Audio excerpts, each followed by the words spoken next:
Welcome to Adjunctitis, from surviving to thriving, teaching hacks to reduce stress, save time, and avoid common pitfalls. I'm your host, April Brown, an assistant professor of journalism at Cal State LA.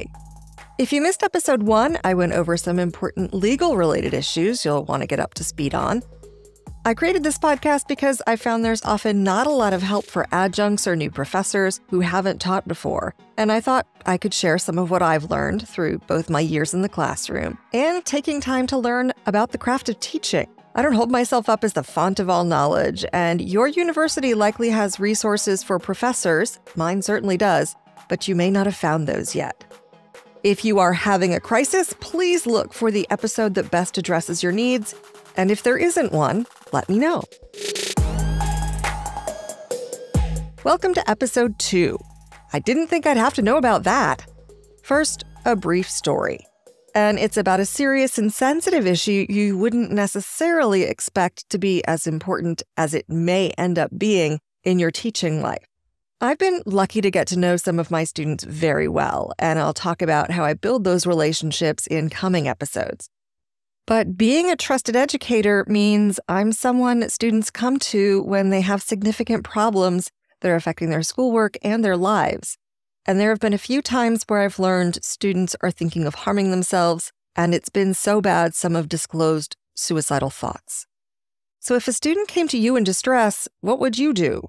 I will have some resources in just a bit, but to me, it has in part been related to the big pachyderm, the elephant in the room, the impact of the pandemic on students.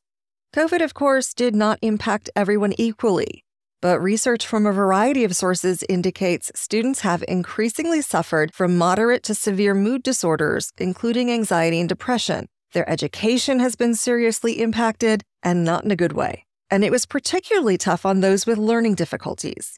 You can read more about the issue and the sources I'm referring to in the teaching tools section under episode 2.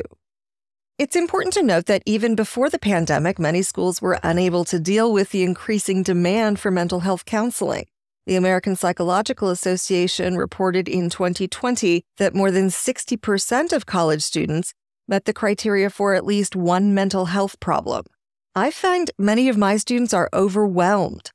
Over the past few years, they've been dealing with too many classes, too much work, and with the pandemic, the death of family and friends, loss of jobs, more recently, inflation, lots of other factors too.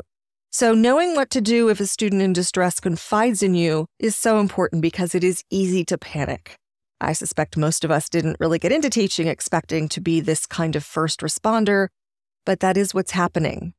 Many, if not most, colleges have some mental health resources, if not a protocol for how to deal with these situations. I'm in the California State University system, and they have what's called a red folder on what to do in circumstances like this. I'd encourage you to see what your school has in case you find yourself in a similar situation.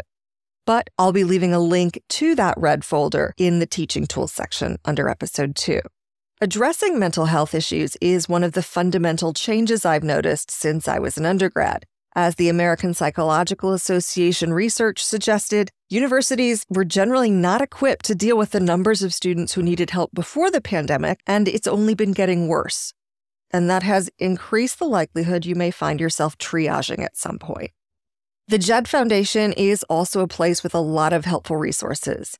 It's a nonprofit that supports student mental health and helps them build life skills so they can succeed. It was started by the parents of a young man named Jed who died by suicide in 1998.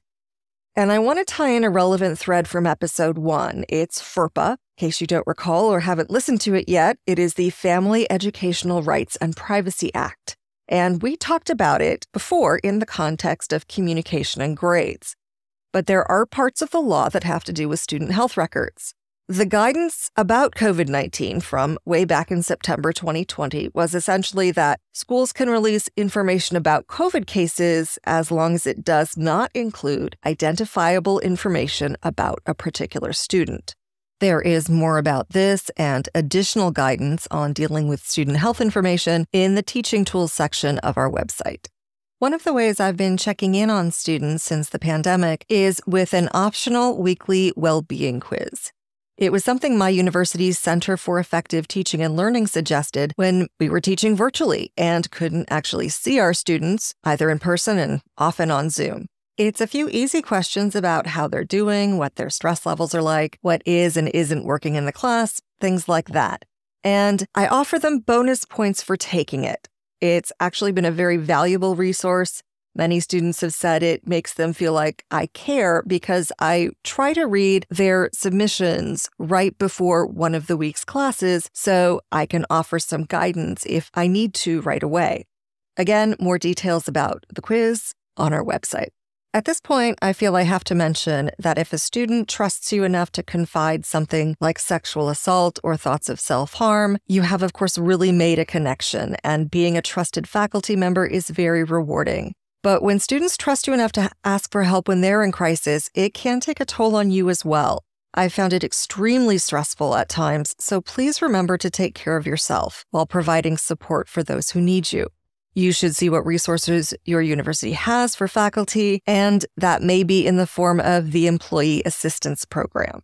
There is a link to all the things I've mentioned, the CSU Red Folder, the JED Foundation, research, and also the well-being quiz on the teaching tools section of our website, adjunctitis.com. And an important note, I am not a lawyer, so for any legal-related issues, consult the primary documents, of course, the experts and lawyers if need be.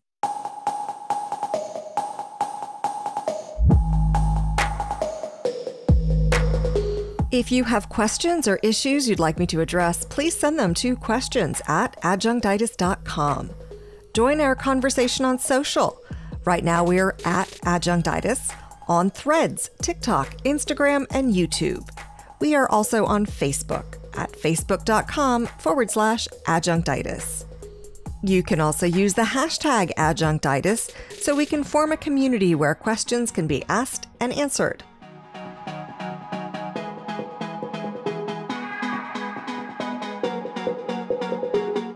If you enjoyed our podcast, please consider leaving a review and a rating.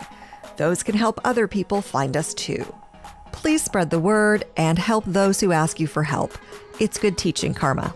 Adjunctitis is a Look at It This Way production. I'm April Brown. Thank you for listening. Class dismissed.